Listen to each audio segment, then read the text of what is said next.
हमारे गुरुदेव सरस्वती आशुतोष महाराज जी बताते हैं कि अगर आपको सूर्य के प्रकाश का आनंद लेना है तो आप कमरे में बैठे हैं तो कैसे आनंद लोगे? तो या तो खिड़की खोलनी पड़ेगी या फिर तो आपको जो है बाहर आना पड़ेगा जहाँ सूर्य निकल रहा है।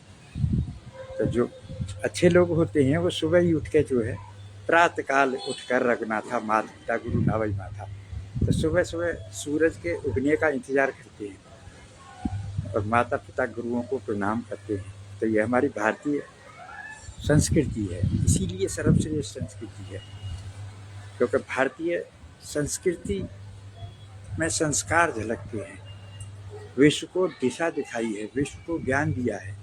और अगर आपको बारिश में भीगना चाहते हो तो लेकिन आपने छाता लगा रखा तो कैसे भीगोगे?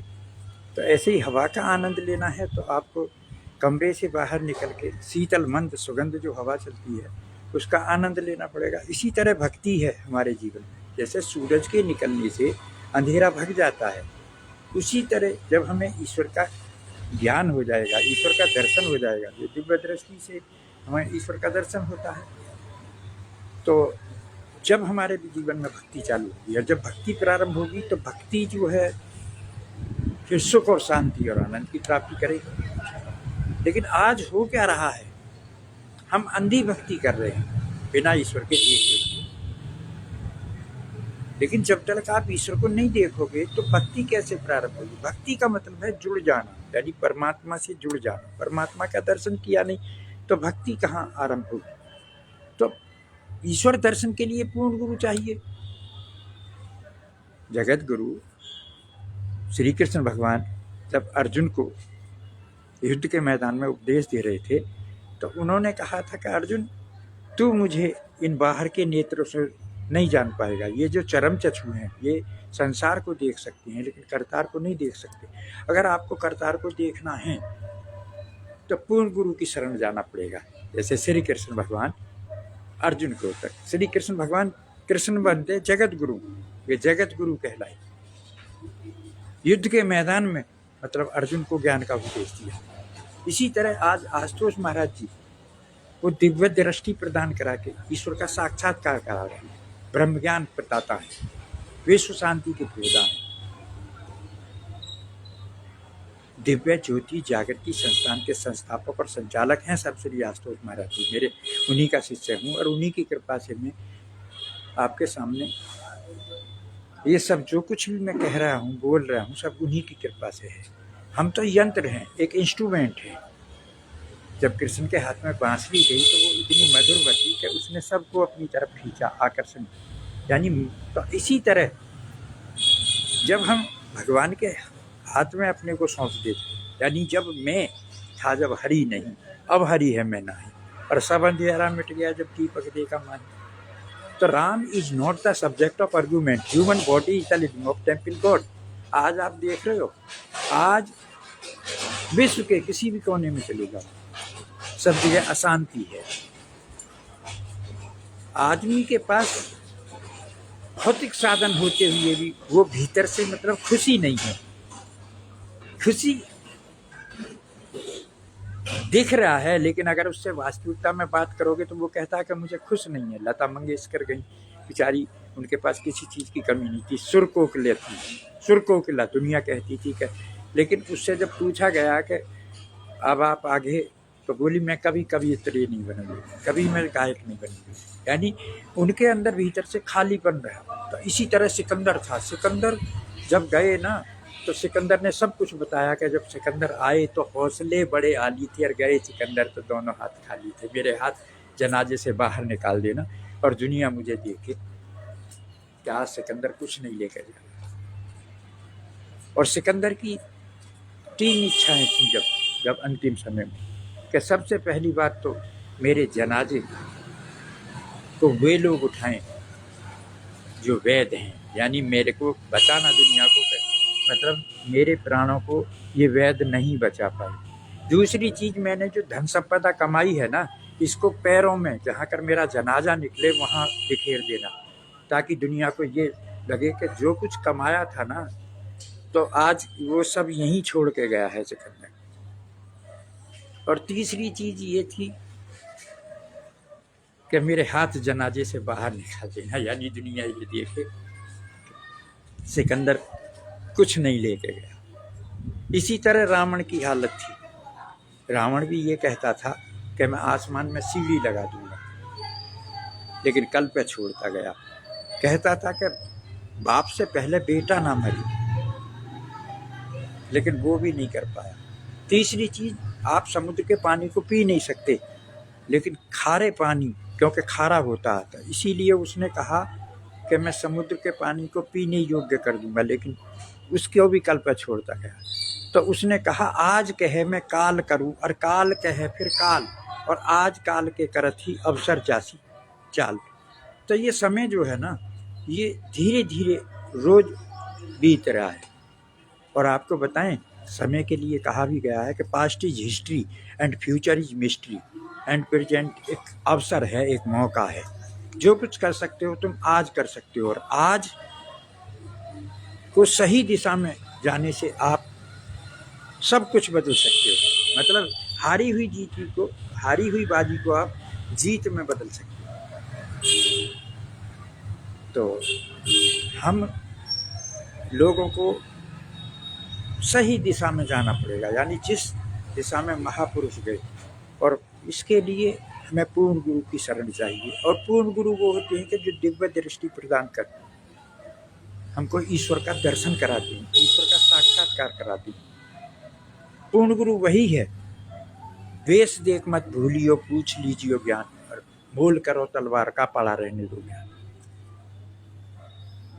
तो हम सभी ऐसे समय में ये जो मतलब एक बुरा वक्त चल रहा है, ये बुरा वक्त है।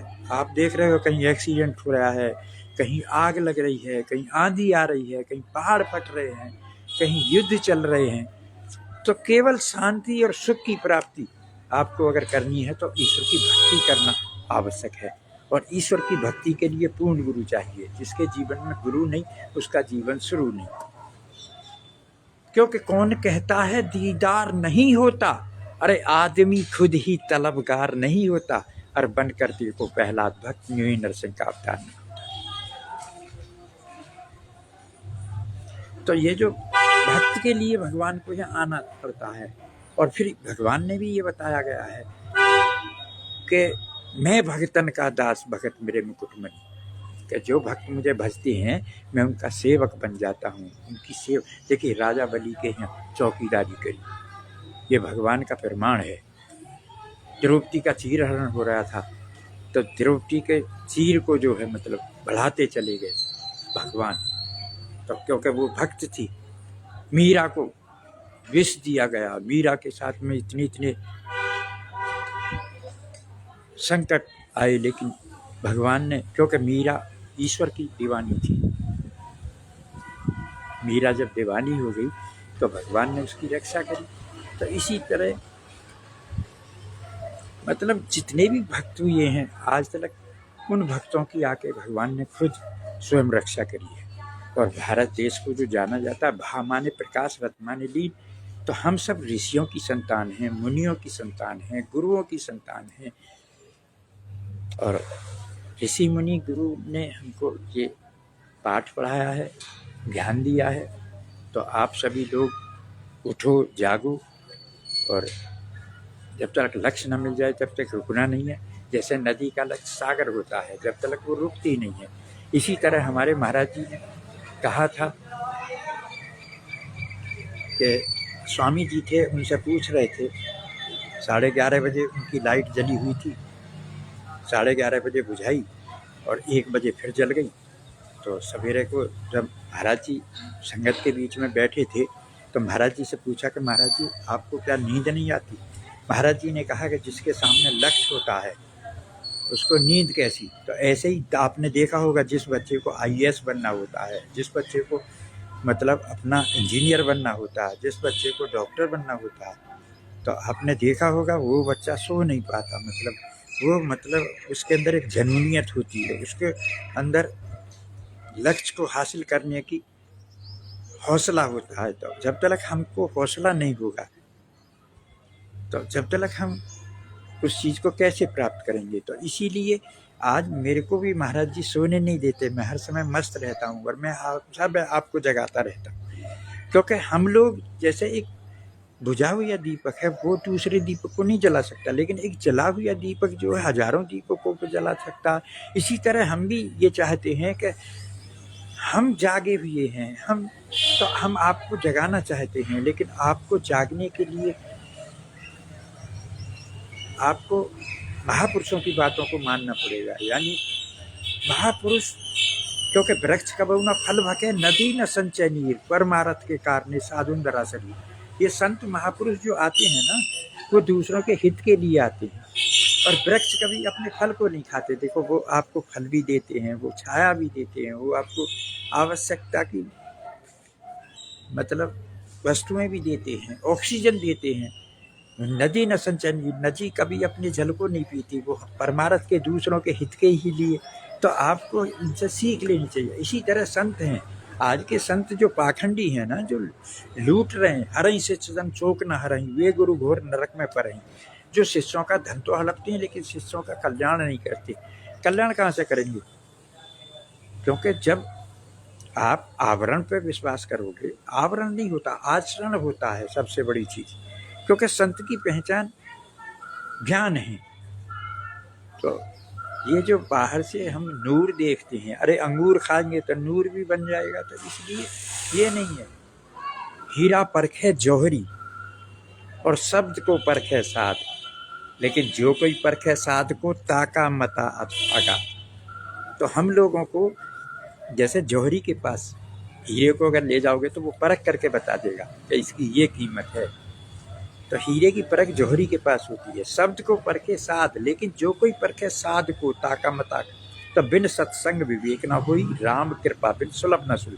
बिना सत्संग के विवेक नहीं होगा, और सत्संग के लिए पूर्ण गुरु चाहिए। दिव्य दृष्टि खोलेंगे, ईश्वर का साक्षात्कार कराएंगे, फिर भक्ति प्रारंभ होगी। और फिर भक्ति जब जीवन में आ जाएगी, तब भक्ति स्वतंत्र सकल सुख खानी, बिन सत्संग न पावे प्राण। अगर आपके जीवन में भक्ति आ गई है, तब फिर आप मस्त हो जाओगे, आनंदित हो जाओगे। सुख, क्योंकि बाजार में ये पैसे से नहीं खरीदा जाता। Money is lost, nothing is lost, health is lost, something is lost, and character is lost, everything is lost. इसलिए ये समय बड़ा खराब चल रहा है। आप सब लोग जागो और नशा मुक्त भारत बनाओ। देशद्रोही और गद्दारों से युद्ध करना पड़ेगा। एक मन का युद्ध चलता है। ये मन कभी नहीं चाहता कुछ करूं, क्योंकि मन के मते न चालिए, मन के मते अनेक, जो कोई मन पे अवसार है कोई बदलाए। ये मन जो है वो यमदूत है, आपको दरिया में ले जाएगा और आपको डुबा देगा। तो इसी तरह हमको मन को जीतना है। तो इंद्रियन के बस मन रहे, और मन के बस रहे बुद्धि, कहे कभी कैसे जीवे जब आपस में विरुद्ध। तो मन को केवल ईश्वर की भक्ति से जीता जा सकता है, ईश्वर के चिंतन और मनन से जीता जा सकता है। और ईश्वर के चिंतन मनन के लिए हमें पूर्ण गुरु चाहिए। पूर्ण गुरु की खोज करें। पूर्ण गुरु खोजने पर ना मिले तो दिव्य ज्योति जागृति संस्थान में अवश्य पधारें। दिव्य ज्योति जागृति संस्थान के संस्थापक संचालक सर्वश्री आशुतोष महाराज जी हैं। ब्रह्म ज्ञान प्रदाता हैं, विश्व शांति के प्रोदा हैं। उनका लक्ष्य है आत्म जागृति से विश्व में शांति तक का सफर, यानी from self awakening to global peace. तो हम सभी लोग प्रयास करें, आगे बढ़े, पीछे कोई रास्ता नहीं। और भारत माता की सुरक्षा और सम्मान करना हम सभी का कर्तव्य है।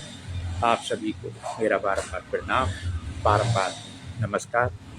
और सदगुरुदेव आशुतोष भगवान को कोटि कोटि नमन, कोटि कोटि वंदन, जिनकी कृपा से मैं आपके सामने लाइव आ रहा हूँ। और कोई भी सुझाव हो उसे अवश्य दें, लाइक करें, कमेंट्स करें, और वीडियो को ज़्यादा से ज़्यादा शेयर जरूर करें। क्योंकि हमारे बदलने से दुनिया बदले, हमारे जागने से दुनिया जागे। तो हम सभी ईश्वर की संतान हैं, सर्वश्रेष्ठ कीर्ति हैं। और मानव ने विश्व को ज्ञान का संदेश दिया है। मानव ने मतलब हर हार को जीत में परिवर्तन किया है, मतलब जीत कर दिखाया। तो हम लोग ये जानते हैं कि पता है, जहाँ ना पहुँचे रवि वहाँ पहुँचते हैं कवि, लेकिन जहाँ ना पहुँचे कवि वहाँ पहुँचते हैं अनुभवी। तो अनुभवी वो है, जैसे खाण को खाया आपने तो खाण का स्वाद बता सकते हो, नीम को चावा तो नीम का स्वाद बता, ईश्वर का दर्शन किया है तो ईश्वर की बात कर सकते हो। तो सब संतों ने, सब ऋषियों ने एक ही सुर में गाया है, मैंने देखा, मैंने जाना, मैंने उसको पाया है। तो जो भी ऋषि हैं, मुनि हैं, संत हैं, उन्होंने शास्त्र लिखे और शास्त्र में प्रमाण है कि जब देख लेगा वही गाएगा। अगर हम बिना देखे गा रहे हैं तो ये झूठ नहीं, पाखंड नहीं तो और क्या है। तो राम राम कहने से कभी कभी शांति नहीं आती, राम की पहचान से, राम का दर्शन करने से ईश्वर की भक्ति प्रारंभ होती है। और आप ईश्वर की भक्ति अवश्य करें, निरंतर सुमरन करें, साधना करें, ब्रह्म ज्ञान की ध्यान साधना से ही विश्व में शांति आएगी। और ब्रह्म ज्ञान की ध्यान साधना से ही हर समस्या का समाधान होगा। ब्रह्म ज्ञान की ध्यान साधना से ही मन के अंदर रूपांतरण होगा, ट्रांसमिशन होगा। और हम बदलेंगे तो जग बदलेगा, हम सुधरेंगे तो जग सुधरेगा। और ज़्यादा से ज़्यादा आप लाइक और कमेंट्स और शेयर अवश्य करें वीडियो को। और भारत जैसा कोई देश नहीं है, भारत भूमि में जन्म लेके मैं धन्य हूँ, अभिभूत हूँ, खुश हूँ, प्रसन्न हूँ। और भारत माता की जय, वंदे मातरम, सर्व श्री आशुतोष भगवान की जय, सच्चे दरबार की जय। सभी सुखी हों, सभी निरोगी हों, सभी स्वस्थ हों, सभी का कल्याण हो, ऐसी मेरी ईश्वर से प्रार्थना है। सर्वे भवन्तु सुखिनः, सर्वे सन्तु निरामयाः, सर्वे भद्राणि पश्यन्तु मा कश्चित् दुःखभाग्। महाजनो येन गता से पंथा। हमारा मार्ग वो है जिस महापुरुष चले हैं उसी पर चलें। भारत को जगत गुरु बनाने में सहयोगी बने, देशद्रोही और गद्दारों को भारत से भगाएं या उनको पाठ पढ़ाएं, ये हमारा सबका कर्तव्य है। संगठित हों, संगठन में शक्ति है। ईश्वर आपको सभी को शक्ति दे, भक्ति दे और सद्बुद्धि प्रदान करे, ऐसी ईश्वर के चरणों में प्रार्थना करता हूँ। बारंबार प्रणाम, बारंबार नमस्कार।